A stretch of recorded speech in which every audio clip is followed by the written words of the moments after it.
Isaias 56.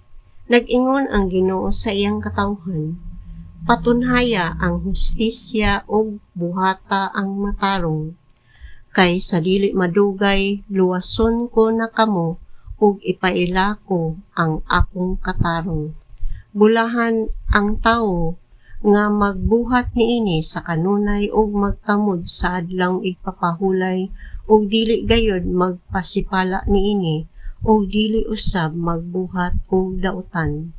Ang langyaw nga nagsimba sa Ginoo kinahanglang dili mo ingon, hinginlan gayud ako sa Ginoo gikan sa iyang katawhan. Ug ang eunuko dili angay moingon, sama ako sa patayng kahoy.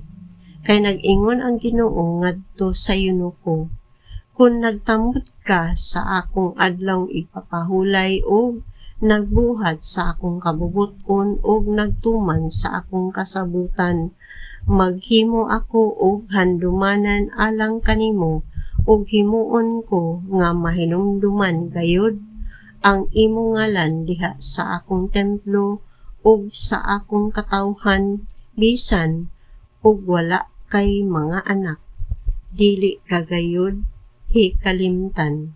Ug miingon ang Ginoo ngadto sa mga langyaw nga miduol ug nag-alagad ug naghigugma kaniya ug nagtamod sa adlaw igpapahulay ug nagtuman sa iyang mga sugo. Dad-on ko kamo sa akong balaan nga bukid ug lipayon ko kamo didto sa akong templo. Ang inyong mga halad sinunog ug mga halad inihaw dawaton ko didto sa akong halaran, kay ang akong templo nganlan magbalay alampuanan alang sa tanang kanasuran.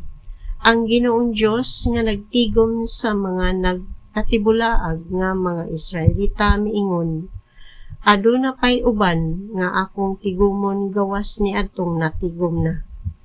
Giingnan sa Ginoo ang kanasuran, kamong mga mananap nga mapintas, ngari kamo og panukob kamong tanan mananap sa kalasangan. Buta ang mga magbalantay sa Israel ug wala gayud sila kahibalo. Sama sila sa mga iro nga dili maantigong mopaghot, ang ilang nahibaluan maura ang pagdamgo ug pagkatulog. Mga hakog sila ug dili gayud sila matagbaw.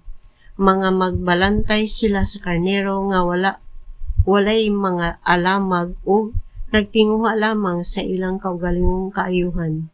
Sila miingon, sige, mag-inom ug maghubog kita himuon ta nga ang ugma sama sa karon o labaw pagani niini.